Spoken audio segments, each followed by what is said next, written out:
Okay, A Push. So today I want to really quickly go over something that will be one of the best assets that you will have as we move towards that AP test at the end of the year. We're going to go over how you will analyze each unit or period by theme. And there's seven overarching themes. Okay, we use BAGPIPE as our acronym to go over that. We're going to use quite a bit of those throughout the year, but this will be the biggie is BAGPIPE, 7 different themes: belief systems, America and the world, geography and environment, politics and power, identity, peopling, and economy. And this little guy right here on the right, this, my friends, is Bella Wall. He's kind of our class mascot because the second acronym that'll be introduced is Hippo. So he is a BAGPIPE Hippo, the rarest of Pokemon.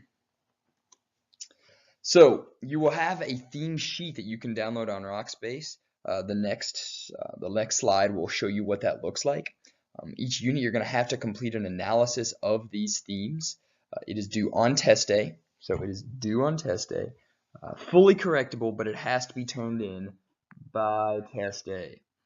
For each theme, you're going to have to do two things. First, you have to do an analysis. That's going to be in a larger area, so you either type or handwrite that. And second, you're going to come up with SFI, or specific factual information. And what's important about this is that these are not just vague terms. If we're talking, for instance, about belief systems, you wouldn't say religion as a specific term. You would use something more specific, like the First Great Awakening. Okay? Religious movement is too vague, but First Great Awakening is a specific movement specific to that time period. It's something that you should, if it helps you to remember, it's something that you should capitalize it. So here's a quick overview of what it actually looks like. Right? So this can help you conceptualize what you'll actually be seeing every time that you're doing this assignment. You can print this out. It's available on Rockspace. It'll be updated, the period. Every unit will be updated. It'll be found on Rockspace. So you can print it out and handwrite it, or you can type it in there, and you can turn it in on Rockspace. Whatever works for you, it is your choice, however you think you learn best. You'll notice a sample you'll always have there with you for belief systems from period 1. The white area is where you'll do your analysis. The gray area is where you'll list SFI, or specific factual information, not just vocab terms like state government. Right? Or states' rights. You need to be more specific. What's SFI? Something that would be more specific, like the Confederacy. That would be a better choice there for SFI if we're talking about, for instance, period 5 in the Civil War. So white box is for analysis, long and drawn out, but still succinct and precise. Gray is more for your specific factual information. So let's go piece by piece through each one of those so I can help you think about what you should be putting on all of these. So first, we have belief systems. Okay, you want to think about these words here on the left. Okay? This is what should be coming to mind. Things like religious movements, for instance, the First or Second Great Awakening, the conservative movement of the 1980s, the moral conservatives. What are the values at the time? Science, literature, philosophy. If you're talking about the Enlightenment era, that would be helpful there.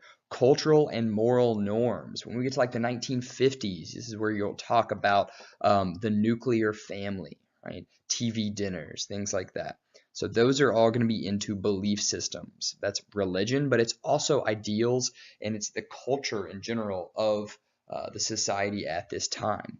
The College Board framework gives us this question in bold on each slide. We'll go over how College Board or our test masters are going to be writing, where they're thinking about how and why have moral, philosophical, and cultural values shaped and impacted U.S. history. So you're going to focus on all of these. Like we said, not just religion, it's also philosophy and culture and society. So think about religion, think about movements at this time, but also art, philosophy, poetry, things like that as well. Second, we have America in the world. This is how is America at this time interacting with other countries. That's not just Europe. It's not just the major world wars. This is any other nation. This is including places like Mexico and Canada, countries in North America as well. So it's how have events in the United States relate to developments in the rest of the world. What is our role in the rest of the world? This would, of course, be the obvious low-hanging fruit like World War I and World War II, but it's other things. It's like our own policies. For instance, the Monroe Doctrine, and how does that relate to later events like the Roosevelt Corollary? Or our isolationism in later points in the world. How are we seen by the rest of the world? How are we interacting with the rest of the world? It's not just military, it's also treaties, alliances, and how the rest of the world sees us. For the geography and environment, it's both of these. Okay, so at the early times, the first couple periods, it's very much going to be strong on the geography, which is going to be like how do interactions with the environment, like this questions, shape the institutions and value of the different groups living in North American continent. So how were the Native Americans shaped by their geography, their environment? And what is the geography of the different areas? How did the different colonies develop, northern, middle, and southern, and how did geography impact them?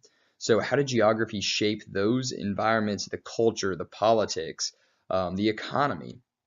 And that develops over time into more of an environmental focus, which is what role should America play or should the government play in actually shaping the environment? That's going to really start to pop up once we get through period 6, period 7, period 8. We'll think about what the impact industry has made on our environment, and eventually what role should the government play in that? We'll see Richard Nixon and the EPA, and 2000 and 2000, even in modern days, the Paris Peace Accords. So this starts more as the geographical impact on America, but eventually it's going to turn into environmentalism of sorts. But remember, as with all things, how do these impact our politics, our culture, society in general? All of those are related. So the first P, politics and power, is related to a myriad of different things. So it's not just what party's in control at this time. It's also how do people interpret the Constitution at the time?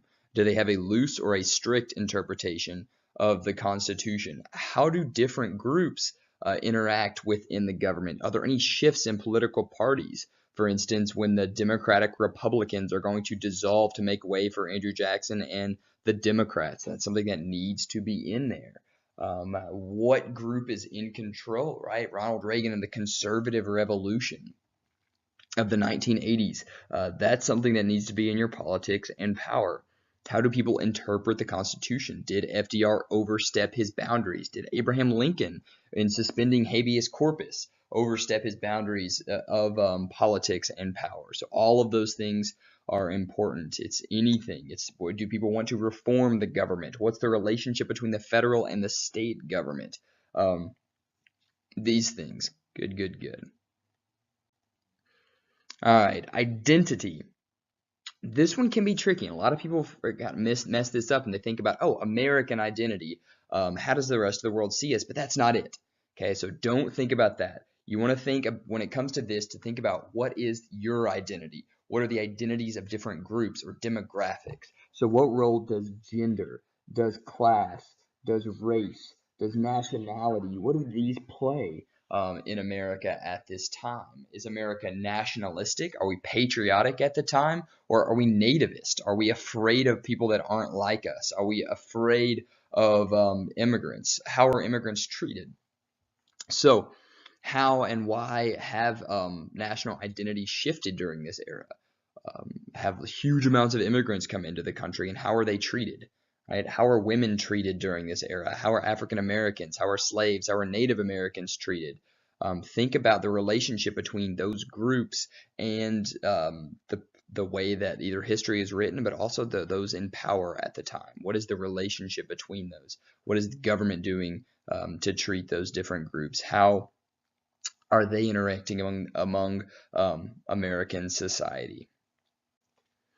Peopling, which I'm not 100% sure is a word, but they're College Board, so they can make up words if they want to. So peopling is essentially migration. It's movement, immigration, and and migration, I and E immigration. So where are people moving within America, and where are people moving outside or to America? So it's all of those things. It's to, it's from, and it's within the United States. So who is moving? Why are they moving? The why is very, very important. What are the causes of migration? Don't just say people move to the cities. Great. Why did they move to the cities? Was it jobs? Was it racism? Was it segregation or prejudices? What were the reasons for people moving to cities during this era? Or why did people move to America? Was it things in their own country, or was it the opportunities here? Why are people moving? All of those things are important. You want to think about demographic shifts. Are we urbanizing? Are we suburbanizing like we see in the 1950s, 60s, and 70s? What is the impact of expansion, right? Native Americans, how are they impacted because of expansion? So mostly focus on this question: who is moving? Where are they moving to? Those are the biggies there. And then when it all comes down to it, what is the why? What are their reasons?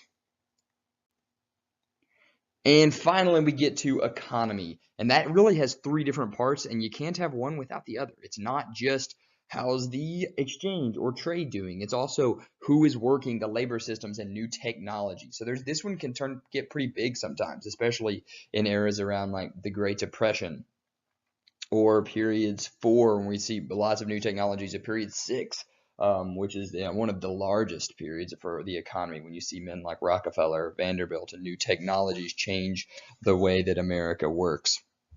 So this is a couple things. For one, it's labor systems. That's who's working. Who is the dominant working class or working group at this time? Is the South still using slavery during this era? Is that one of the labor systems? Is the encomienda system in play? What are late working conditions like? Are labor unions beginning to pop up to deal with this? Is industrialization occurring during this era? Are cities becoming more manufacturing based? Is it more agriculture, or is it an industrial society? Period 4 is all about that. So think about all of these different questions. You need work, exchange, and technology. New technologies, labor systems, exchange. All of these questions are very important for you to ask yourself over the course of the period. So ultimately, what you really have to focus on is this: change over time. You're not just focusing on things that stayed the same, also focusing on big changes. The biggest thing you need to say is, well, how did this change during this era? So what SFI is new, right? Details are great. I want them. But at the same time, I want you to be precise. I gave you a specific set of area because I want you to see if you can do it in that era. Right? Don't waste time with fluff, but instead be very precise, be detailed, but say as much as you can with as few words as possible. And the way I would recommend doing themes is that each night when you do your modules, add SFI. Just go through and say, okay, well, tonight I studied the encomienda system, which really fits into the economy. It really also fits into identity as well, and maybe even belief systems. So I'm going to add it to those three. And I'll also add God, gold, and glory to belief systems and economy. And I would add any SFI that I knew to whatever different themes that it fit with, so that later when I would go back on either the last couple days before the test, then I would use that SFI to do the white parts to fully analyze your themes. All right, folks, good luck. If you have any questions, you know I'm always available. I hope this clears up a little bit how to do themes, and I look forward to reading these because I think they really differentiate how well students do on this test. The more attention you pay to these, the better you will do on your test. All right, folks, much love.